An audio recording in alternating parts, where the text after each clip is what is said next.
all my chickadees. Game & Chick is back once again with another review. Before we get started, I want to give a big thank you to the folks over at Nintendo for providing me a review copy to make this review possible.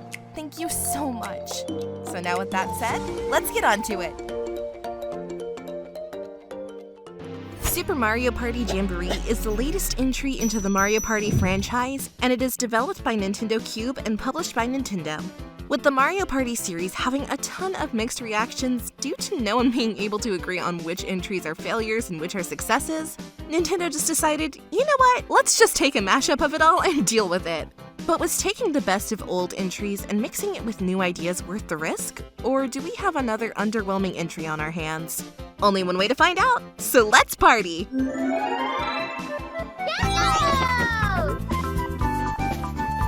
Gameplay.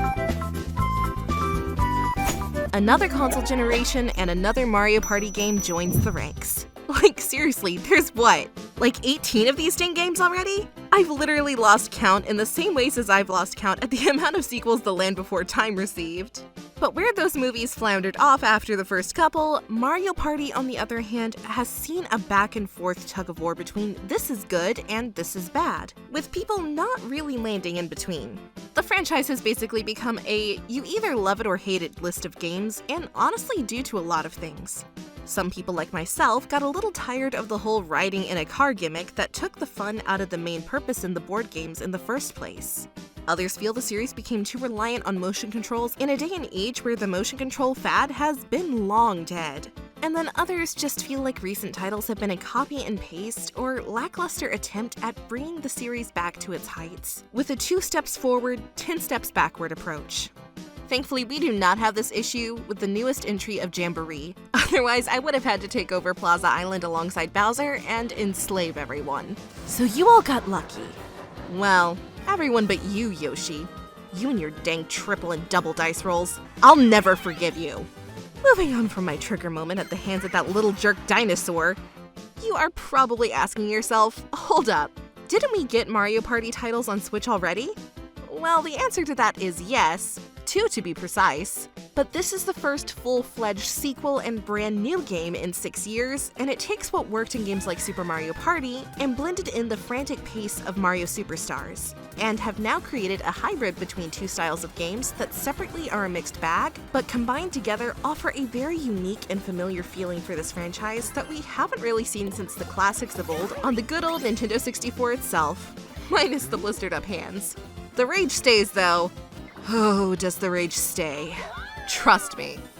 But we'll get to the horrors that await you in a bit, because there's quite a lot to cover, especially considering that this game has so many modes to choose from outside of your normal board games that now include a hub world plaza that lets you check rankings, buy new reactions to use during minigames, unlock new stickers to use for your player card to show off your creativity to everyone else online, help comic and buddies fix their problems as you gather mini-stars for rewards, take a look at hot air balloons to oversee the world and get a glimpse of all the modes that you'll be able to partake in this go-around, such as your main board game area, island just for minigames, Toad Item, Rhythm Kitchen, Kaiju Bowser battles with friends, Koopathon, Paratroopa training, etc.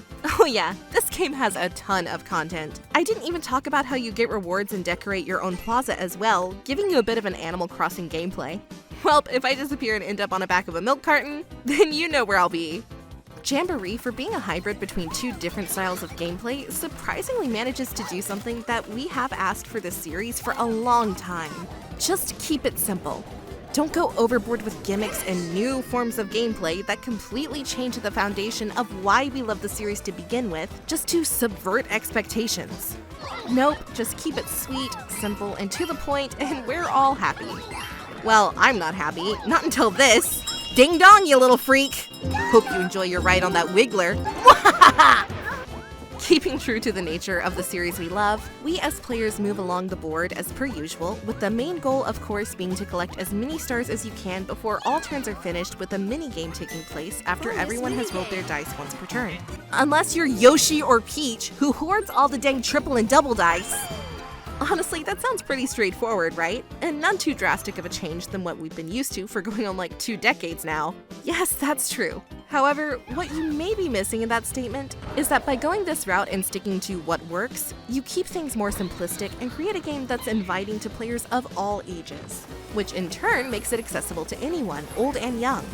However, depending on how old you are will definitely determine if I should recommend this to you or not. If you're a happily married person in a relationship right now of like 40 years, the perfect couple, traveled the world together, saw the sights, been through thick and thin, then prepare to kiss that dang marriage goodbye because this is Super Mario Party Divorce Jamboree. After playing just one 90-minute round with your significant other, you will be convinced that you no longer knew them and they have betrayed you on every possible level by stealing your star at the last minute, resulting in your loss. There's no coming back. However, if you prefer to watch the world burn at the hands of this array of characters and their silly party games, then come take a seat right here, we've saved you a spot. First off, let's start at what people are here for in the first place, the Mario Party mode. In Mario Party mode, you go against 4 players and compete against them on 7 different boards of your choosing and a choice to pick whether you want 10 turns, 20 turns, etc., and that will determine how long each match will be played. For example, if you prefer a short hour to hour and a half match, pick 10 turns. Or if you're a masochist who loves torture and torment, sure, pick 20 turns. See how long your sanity lasts for playing 3 hours straight against friends, or even the cheating face NPCs.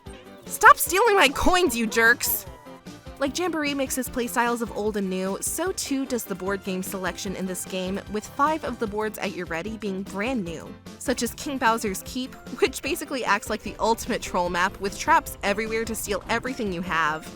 Guys, hide your credit card details before entering that board, because I think I figured out just how Bowser was able to afford all that high-dollar stuff he has. Mario got thrown in jail for graffiti, Yoshi evading tax fraud. Now it's your turn, Bowser. It's time to pay for your crimes. Stop right there, criminal scum! Nobody breaks the law on my watch! I'm confiscating your stolen goods. Now pay your fine, or it's off to jail. What? Okay, I'm sorry, I was joking! Other boards include Goomba Lagoon, which is pretty dang gorgeous and has rising water that changes the player's routes, Mega Wiggler's board that has you move across his home taking multiple routes, and even sometimes riding on his back until his route is changed by ringing a bell that changes his direction, making any player who's standing on him completely bypass the top area of the map, making them completely miss an opportunity to gain a star. Suckers! I mean, that's too bad. I definitely wouldn't do that. That's just not who I am, guys. If that were true, then as Rosalina, goddess of the cosmos, as my witness, strike me down and take my stars now.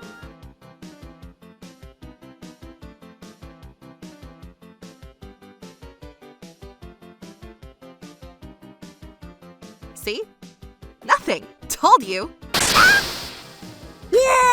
In addition to your normal gameplay of rolling dice, moving spaces, engaging in minigames, dueling by slapping someone with a challenge glove to go one-on-one with them, like, hey Peach, I challenge you!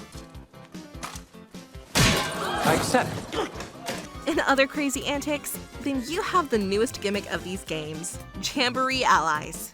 During the last few turns of every board play, a Jamboree buddy will show up on the map for you to recruit, but it's first come first serve, so whoever gets to them first gets to initiate a minigame, and whoever does the best in that minigame gets the ally on their side with the buff power up to get double the rewards, like double coins, double item buys at the shops, and even the chance to buy double stars that can give you the edge if you're down late or want to increase your lead further. In my case, the first Jamboree buddy ended up being Donkey Kong, and the minigame chosen for him was a rhythm-based bongo game, which I did absolutely horrible in. I got as much rhythm as the goth kids from South Park, but somehow still managed to win. While it was cool to have DK by my side, in short matches like the ones I like to partake in, it's not really necessary and warranted, and instead feels like it's definitely more suited for 20-turn games where stakes are even higher. Regardless of the additions of the Buddy Ally, I can say with confidence, these dang board games have stayed as frustrating as ever. For example, in the previous 2 Mario Party entries, I found myself playing with a blank stare most of the time, dissociated, really not paying attention, basically going with the flow. However, here in Jamboree, playing against some NPCs, I found myself getting mad. I started getting frustrated at characters getting better rolls than me, stealing my coins, and making me mash buttons to stop a boo from stealing them all. stealing my stars, hitting me with blocks that only make me roll a 1 or a 3, buying up all the double dice blocks. If my mood was a band, just call it Smashing Pumpkins, because despite all my rage, I still felt like a rat in the cage. But that's when it hit me. Holy crap, I'm invested? I'm strategizing on who to steal coins from so that they can't buy a star and catch up, who to change the routes on, focusing on who I need to beat in minigames over others. Oh my god, I'm actually engaged with the gameplay! And that's when I knew this game is finally doing the right things, especially for me as a longtime player of this franchise, and that is a great feeling to feel once again.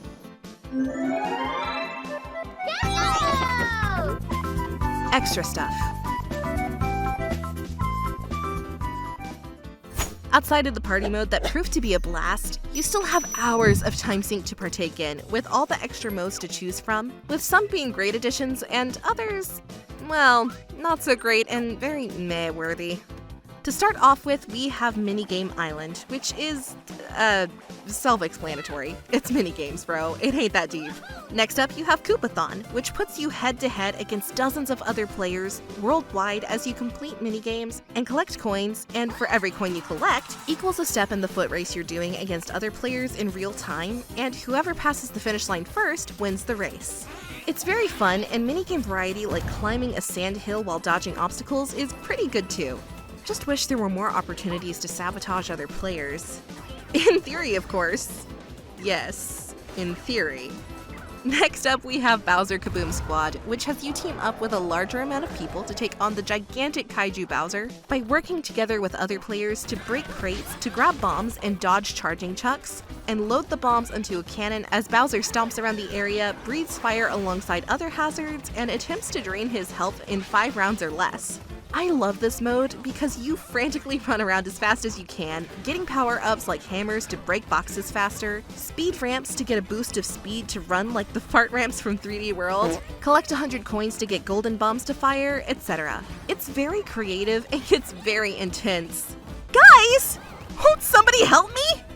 Moving over to an alternative version of party mode, you have the single-player mode of Party Trek, where you must help Comic and other inhabitants in their planning and problems, and when you do so, you will gain mini-stars, and once you collect 30, you will not only gain a new award, but unlock a new area as well to help out in.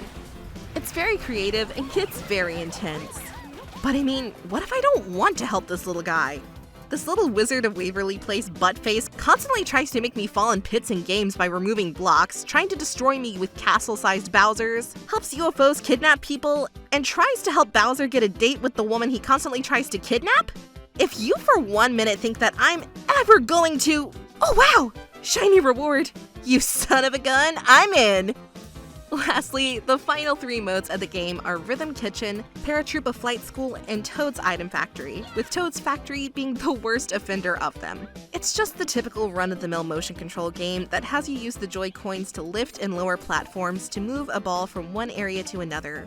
It's not bad, it's just unimaginative and mundane. If I wanted to use 2 controllers to move from objective to objective, I'll just go dust off my Rod the Robot and play some Gyromite. After being underwhelmed by Toad's Item Factory, you then get to get roasted by none other than Gordon Ramsay himself as you partake in Rhythm Kitchen, where you must team up with others to do time-based minigames to cook up a feast for judges to taste, which includes slicing carrots, potatoes, making soup, making a cake by getting your Lazy Town on, and remember, You gotta do the cooking by the book. You know you can't be lazy. Never use a fancy recipe. The chick will end up crazy. but of course, I'm hurt, I'm old, I'm tired, and I work with freaking children, so of course I miss half my cues. I'm sorry, guys. I'm an idiot sandwich. Finally, we arrive at Paratroopa Flight School, and it's one of my favorite modes in this game. In this mode, you use motion controls to hold out your arms like wings a la Mario's Cat Power from Mario 64, and flap your arms to climb into the sky, lean forward with the Joy-Cons to drive fast, tilt to make hard turns, etc. This mode is so much fun. It feels like a totally different game than every other mode in here, and now I want something similar in concept in the mainline series. Being able to freely fly around in open areas feels great, and for the most part, the controls are responsive in most things except tilting. It also gave me strong vibes of Pilot Wing 64, only without the death screams of pain when crashing. To top it off, not only is there a battle mode for this flying mode as well, aside from the awesome free flight where you can pick up rewards for landing in various sections, it also has Mario's version of Crazy Taxi. What? That's right, in this mode, you can also team up with another NPC to carry a transport from area to area as you pick up inhabitants to take them to a destination they want and fly them there. Whether it be Goombas, other Paratroopa, characters like Yoshi, etc., you must carry them as fast as possible within the time limit to succeed. So I figured this would be a piece of cake, right? Yeah, no. Guess who wanted to ride this time? Bowser. Oh, come on. Bro, you're going to break the dang transport. Don't you got your own clown car you can use? Oh well, I'm a professional.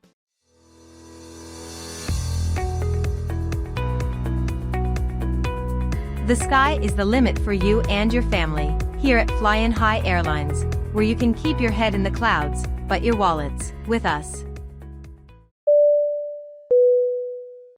Hello passengers, this is your Captain Game & Chick speaking. If you would please turn off all fire-breathing, brick-smashing, and keep coin-tossing to a minimum, we would very much appreciate it. Thank you for flying with Flying High Airlines, and we hope you have a wonderful flight with us. Ugh, Bowser. I don't mean to be rude or fat-shame you or anything, but can we lay off the treats for 10 minutes, bro? Why are you so dang heavy? Overall,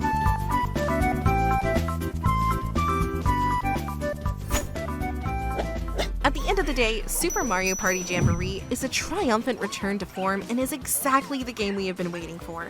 Obviously, it's not without its issues, with Jamboree buddies being pretty useless in short-turn board game plays, Toad Factory feeling tacked on rather than being substantial compared to other modes, online play with larger crowds tending to get a bit laggy at times, and a tiny bit grinding needed to unlock every board in the game, which can ruin a party night if there's something you have to wait on. Other than those negatives, with a fun and frustrating board gameplay, with the boards themselves having their own mechanics and great design, super fun mini-games that give you intense moments of competitiveness, the option to finally turn off motion control mini-games, so if you do not like motion, you don't have to play with them, amazing extra modes like Paratroopa and Bowser's Kaboom that offer many more hours of creativity and could have been their own downloadable game itself. There's just so much fun here that it's hard to grasp my head around. So if you're looking for a viable way to end your marriage or just want to have a good time with friends and family, then I highly recommend picking this one up because It is a little something for everyone. So with all that having been said, my verdict is clear. Game & Chick says bye now.